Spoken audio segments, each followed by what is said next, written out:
Hello साथियों, कैसे आप सभी। मैं विवेक एक बार फिर से आप सभी साथियों का आपके अपने परिवार एग्जामपुर में हार्दिक स्वागत करता हूं। हमें एग्जामपुर कलम से क्रांति। तो अभी आप लोग बहुत दिनों बाद एनटीपीसी के बारे में मेरे साथ कुछ खबर सुन रहे हैं, या बहुत दिनों बाद एनटीपीसी के बारे में मैं कुछ, क्योंकि कई दिनों से मैं देख रहा था आप एनटीपीसी वाले जो बच्चे हैं उनका पता नहीं क्यों मोटिवेशन लेवल गिरता जा रहा है। बाबू, आपका लड़ाई कोई थोड़ी दिनों की थोड़ी ना है। 1.5 साल तो आप लोग बिता चुके हैं आराम से, फिर इस तरह से आप अपनी हिम्मत को क्यों छोड़ रहे हैं कि नहीं भाई अब तैयारी नहीं करते, अब कुछ और देखने लगते हैं। कई बच्चों के जैसे मैं कमेंट पढ़ता रहता हूँ। भाई हमारे हाथ में पहले भी कुछ नहीं था कि हम नहीं जी हम कुछ जोर जबरदस्ती कर सके। हाँ, ट्विटर पे हम लोगों ने कोशिश की, जितने आप लोगों ने साथ दिया उससे कुछ लोगों में बातचीत भी आई, गृह मंत्रालय रेलवे मंत्रालय तक पहुंचे, वहां से भी 2-3 चीज़ें निकली, चीज़ें स्टार्ट हुई कम से कम आपके लिए एग्ज़ाम एजेंसी का चयन। तो मुझे लगता है जैसे ही अब ऑफिस वगैरह खुलने लगे हैं तो जुलाई तक एग्ज़ाम जो एजेंसी है उसका चयन हो जाएगा। और अगर जुलाई तक एग्ज़ाम एजेंसी का चयन हो जाता है तो कुछ भी करके आपका टियर 1 जो CBT 1 था, इन लोगों की भी कोशिश है कि वो इसी वर्ष हो जाए जो टियर 1 है। फिर आप लोग सो जाते हैं, अपने हक की बात तो आप पे कभी करनी आती नहीं है। हमेशा से कहा एकता के साथ यूनिटी में अगर आप लोग ट्वीट करें, आप लोग कोशिश करें, हम सब लोग मिलकर पत्र लेटर कुछ भी करके, तो कम से कम कुछ तो कहानी आएगी। तो अभी क्या है कि कोरोना की वजह से मई में ही आपकी एजेंसी का चयन होना था, लेकिन उसको बढ़ के वो जून और अब जुलाई, तो जुलाई के एंड तक मुझे लगता है आपकी एक एजेंसी का चयन हो जाएगा। जुलाई तक आपका चयन हो जाता तो इस वर्ष से CBT 1 होना ही होना है। तो मैं आपसे थोड़ा सा अब यहाँ पे आपकी स्ट्रेटेजी को थोड़ा सा बदलने की कोशिश करूंगा। मैं आपसे ये कहूंगा कि चलो ठीक है, आप एनटीपीसी की तैयारी तो कर रहे हैं, क्योंकि वो एक साथ एक समय का गेम नहीं है कि वो एक समय का गेम हो। वो CBT 1 का भी है, वो CBT 2 का भी है, और बच्चा उसमें आगे और भी कुछ चीजें हैं। कुछ के तो आगे भी, चाहे वो जो लोग टाइपिंग आइपिंग के लिए हैं, वो जो लोग जिनका साइको वाइको होना है, कुछ ऐसे भी उसमें कैटेगरीज थी। तो आपकी लड़ाई लंबी है। इसके साथ आप करना चाहें तो आप एसएससी को इंक्लूड कर सकते हैं। एसएससी को साथ में तैयारी कर सकते हैं। एसएससी के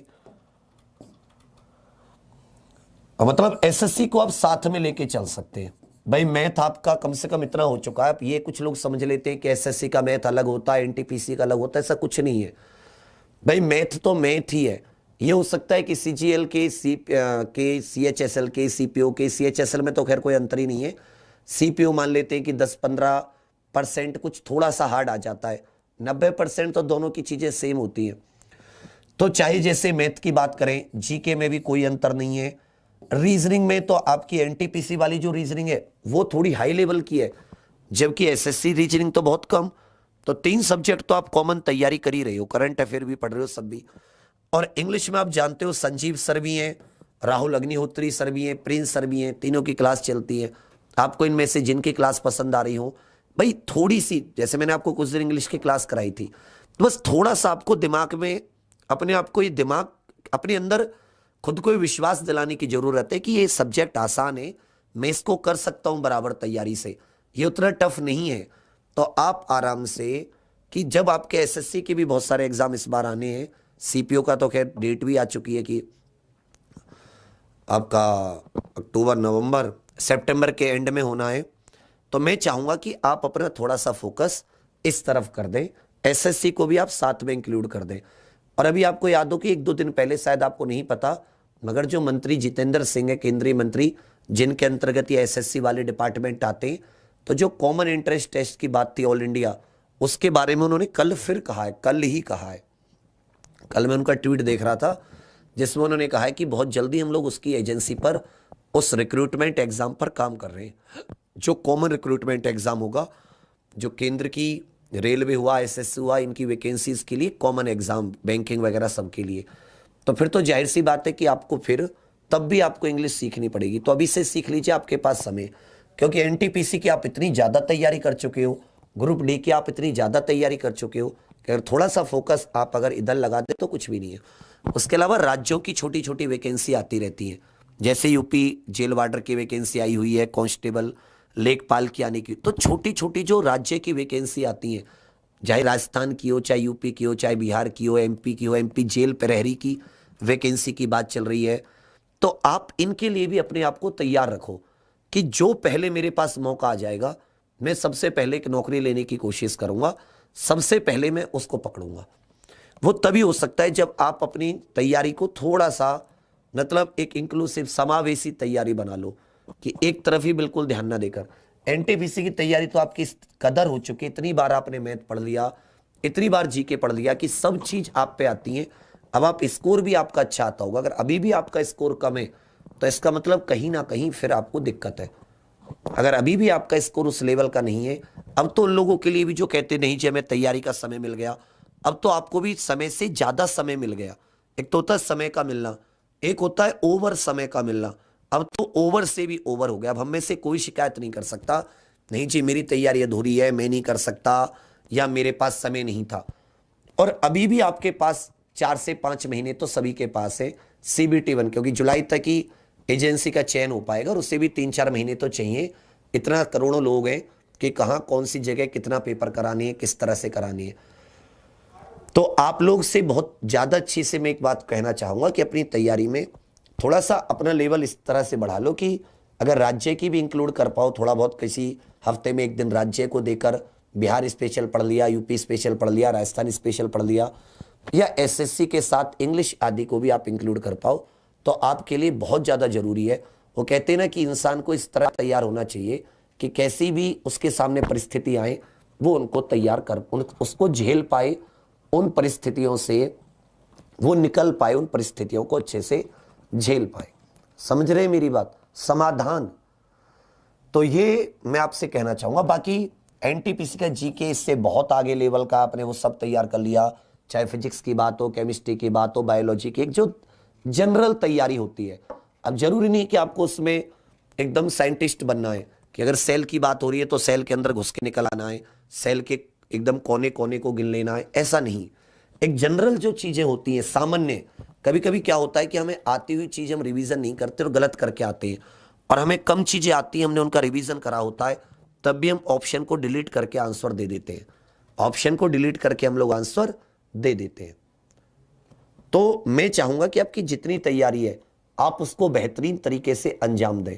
फिर आपने अभी भी करंट अफेयर पर उतना गौर नहीं किया, आपका इस समय कर्तव्य बनता है कि आप करंट अफेयर पर पूरा ध्यान दें। तो सुबह 6:30 बजे वाली जो करंट अफेयर की क्लास है उससे तो आप कतई लेना मत भूला कीजिए। और अभी 2019 के से जो मतलब का प्रीवियस जो करंट अफेयर है, थोड़ा सा डेट्स वगैरह के बारे में पता चले तो आप लोगों में भी जोश आ जाए, हमें भी लगे कि हाँ ये लोग पढ़ना चाहते हैं। तो जैसे कुछ एग्जाम एजेंसी वगैरह का थोड़ा सा इसमें हलचल होती है एनटीपीसी वाले गेम में, तो हम लोगों ने क्या सोचा है कि जैसे भी कौन सा महीना चल रहा है, जून एंड हो जाएगा तो फिर हम पीछे चलेंगे। जून एक बार करा दिया, लो भाई 200 क्वेश्चन 300 क्वेश्चन, इनके अलावा जून में ध्यान मत दो। फिर जून से पहले, उससे पहले मई, उससे पहले अप्रैल, मार्च, फरवरी, जनवरी, दिसंबर, और जब नीचे से पीछे की ओर चलेंगे तो लेटेस्ट आंकड़े हमारे पास होंगे। और हाँ ये बात क्लियर है कि अगर हम पिछला पेपर देखें रेलवे का तो 1 साल का करंट अफेयर 1.5 साल तक का करंट अफेयर भी वो पूछने की कोशिश करता है। तो हम लोगों की उम्मीद रहेगी कि करंट अफेयर आधारित ही आपका पेपर आना है। 40 नंबर की जीके इसमें, 50 नंबर की इसमें, इसको हम ना छोड़ें। बाकी रीजनिंग की डेली रात 7 बजे और 8 बजे आपकी क्लास होती है। रीजनिंग की बेहतरीन, कितनी बार आपको अच्छे अच्छे तरीके से, अब कि अब उसी चीज को आप बार बार जितना रिवाइज करेंगे उतना, देखो कभी क्या होता है, समय बहुत इंपॉर्टेंट होता है। 90 मिनट का पेपर है, 60 मिनट का पेपर है, तो आप उसमें आपके पास लिमिटेड समय है।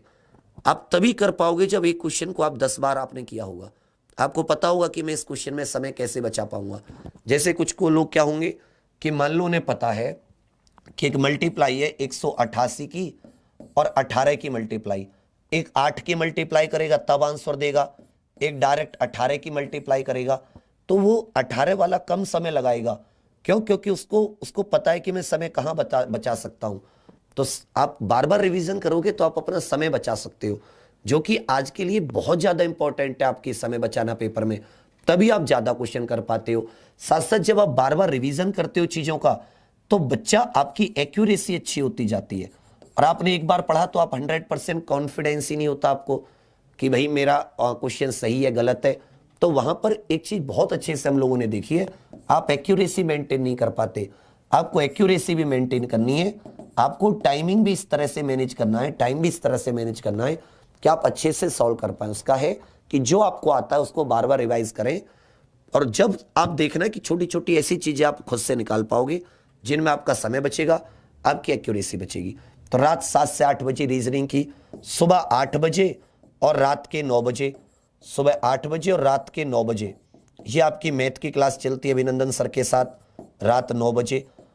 और थोड़ा सा लॉकडाउन खुलता है तो हम फिर से रेल मंत्रालय पर कोशिश करेंगे कि वो लोग आपके इस एग्जाम के लिए थोड़ी सी हलचल करें।